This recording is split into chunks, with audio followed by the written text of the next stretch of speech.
සමහර වෙලාවට ඔයා කියලා ඇති එයා පොහොසත් පවුලක ඉපදුනේ. නැත්නම් එයා උපතින්ම පොහොසතෙක්. ඔය වගේ අදහස් ඔයා කියනවනේ. අපි කොහොමද එයා පොහොසත් පවුලක ඉපදුනේ නැත්නම් ඔහු උපතින්ම පොහොසතෙක්. ඔහු උපතින්ම ධනවතෙක් කියන අදහස ප්‍රකාශ කරන්නේ. මේක හරි ලස්සන වාක්‍යයකින් අපිට ගන්න පුළුවන්.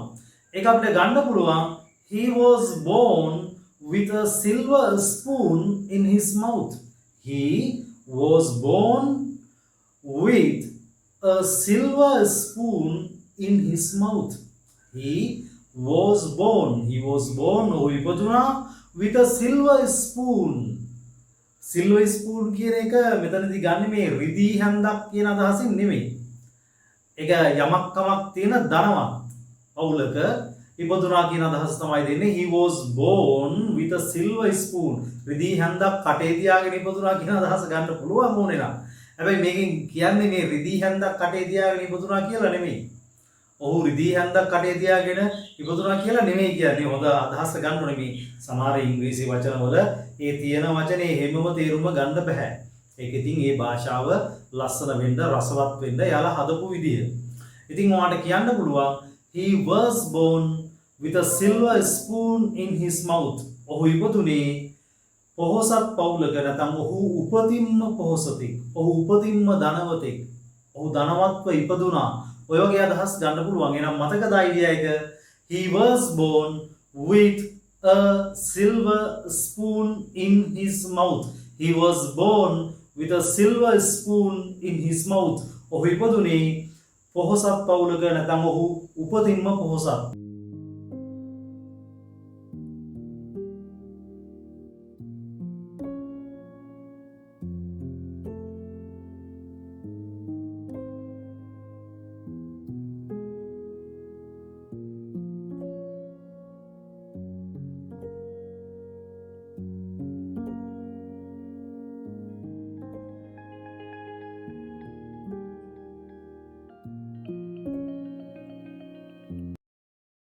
right. අපි දෙවැනි අදහස බලමු. සමහර වෙලාවට ඔයාලා කියලා ඇති ඔහු පැවතගෙන ඉන්නේ වැදගත් පවුලකින්. ඔහු වැදගත් පවුලකින් තමයි වැදගත් පෙළපතකින් තමයි පැවතගෙන ඉන්නේ. අපිට ඒ අදහස ගන්න පුළුවන් he hails from a respectable family. He hails from a respectable family. He hails from a respectable family. He hails from a respectable family. He hails from a respectable family. මම යටින් මේකේ සබ්ටයිටල් දානවා කොහොමද මේ වචනේ වල අපුරු හිම ගැලපෙන්නේ කියලා. He hails from a respectable family. ඔහු පැවතගෙන එන්නේ වැදගත් පවුලකින්. වැදගත් නැත්නම් නම්බුකාර පෙළපතකින් තමයි ඔහු පැවතගෙන එන්නේ. right. එහෙනම් අපි දැනට වාක්‍ය දෙකක් ඉගෙන ගත්තා. එකක් තමයි ඔහු උපතින්ම පොහොසත් නැත්නම් ඔහු පොහොසත් පවුලක ඉපදුනා. he was born with a silver spoon in his mouth. ඊළඟ එක තමයි ඔහු වැදගත් පවුලකින් පැවතගෙන එනවා. he hails from a respectable family. ඊට පස්සේ අපිට කියන්න උනොත් ඔහු යමක්කමක් තියෙන මිනිස්සෙක්. ඔහු යමක්කමක් තියෙන පුද්ගලයෙක්. ඔයාලට ඒ අදහස ගන්න පුළුවන් he is a man of means. he is a man of means. He is a man of means කියලා කෙනෙක් ඔයාලට කිව්වොත් නැත්නම් කියනවා ඇහුනොත් කියන්නේ ඔහු යමක් කමක් තියෙන පුද්ගලයෙක්. ඔහු යම් ධනයක් තියෙන පුද්ගලයෙක්. ඒක අර උපදින්ම ධනවත් කියලා නෙමෙයි කියන්නේ ඒක. පැහැදිලි නේද? ඔහු යමක් කමක් තියෙන පුද්ගලයෙක් නම් he is a man of means. He is a man of means. He is a man of means. ඔහු යමක් කමක් තියෙන පුද්ගලයෙක්. ඊට පස්සේ අපි කියනවා ඔහු ප්‍රතිපත්තිගරුක පුද්ගලයෙක්. ඔහු හොඳ ප්‍රතිපත්ති තියෙන මිනිස්සෙක්. He is a man of principles. He is a man of principles. මෙතන principles Principles. principles කියන්නේ ප්‍රතිපත්ති.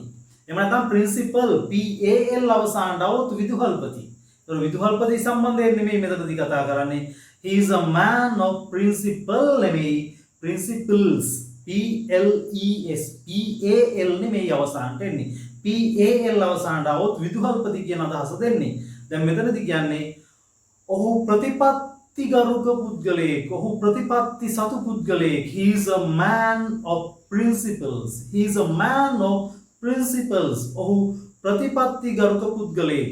මේ වගේ අදහස් කතා කරන්න ඉගෙනගෙන ඉන්න එක ඔයාට ඉතාමත් ප්‍රයෝජනවත් වෙයි. මොකද මේ වගේ අදහස් අපි නිතර සමාජයේ කතා බහ කරනවා. ඉතින් ඔයා හිතලා බලන්න ඔයා හොඳ පොහොසත් පවුලක ඉපදිච්ච පුද්ගලයෙක් දකිනවා. එතකොට ඉතින් ඔයාට කියන්න පුළුවන් එයා උපතින්ම පොහොසතෙක්. හොඳට ධන ධාන්‍ය තියෙනවා, යාන වාහන තියෙනවා, වතු පිටි තියෙනවා, ඉඩ කඩම් තියෙනවා නේද? එතකොට එයා උපතින්ම පොහොසත්.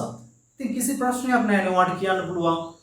He was born with a silver spoon in his mouth. He was born with a silver spoon in his mouth. Okay? He was born with a silver spoon in his mouth. කිසි ගැටලුවක් නැහැ. ඒ වගේ අදහසකට ඒක කියන්න හුරු වෙන්න. Right? ඊට පස්සේ ඔයාට කියන්න ඕනේ හරි හොඳ වැදගත් පරම්පරාවකින් පැවතගෙන එන පුද්ගලයෙක් ඔයා දකිනවා. එතකොට ඔයාට කියන්න පුළුවන් he hails from a respectable family. He hails from a respectable family. He hails from a respectable family. කිසි ගැටලුවක් නැහැ. හරි ලස්සනයි ඒ වගේ අදහස්. Right. ඉතින් ඔයා දකිනවා හොඳ යමක් කමක් තියෙන සාමාන්‍ය හොඳ ධනයක් තියෙන පුද්ගලයෙක්. කියනවා එයා යමක් කමක් තියෙන පුද්ගලයෙක්. එයා යමක් කමක් තියෙන පුද්ගලයෙක්. He is a man of means. He is a man of means. He is a man of means. He is a man of means. එයා යමක් කමක් තියෙන පුද්ගලයෙක්. Okay? Right. හොඳ ප්‍රතිපත්තිගරුක මිනිස්සෙක් ඔයා දකිනවා. එයා කවදාවත් එයාගේ ප්‍රතිපත්ති පාවා දෙන්නේ නැහැ. ඒ ප්‍රතිපත්ති කඩ කරන්නේ නැහැ. ඉතින් ඔයාට කියන්න පුළුවන් he is a man of principles. He is a man of principles. ඔහු ප්‍රතිපත්තිගරුක පුද්ගලයෙක්. සමහර වෙලාවට අපි කියනවා ඔහු ගමට ඉමහත් සේවයක් කරන පුද්ගලයෙක්. ඔහු ගමට ඉමහත් සේවයක් කරන පුද්ගලයෙක්. ඔයාට ඒක හරි ලස්සන අදහසකට කියන්න පුළුවන් he renders a immense service to the village. He renders RENDERS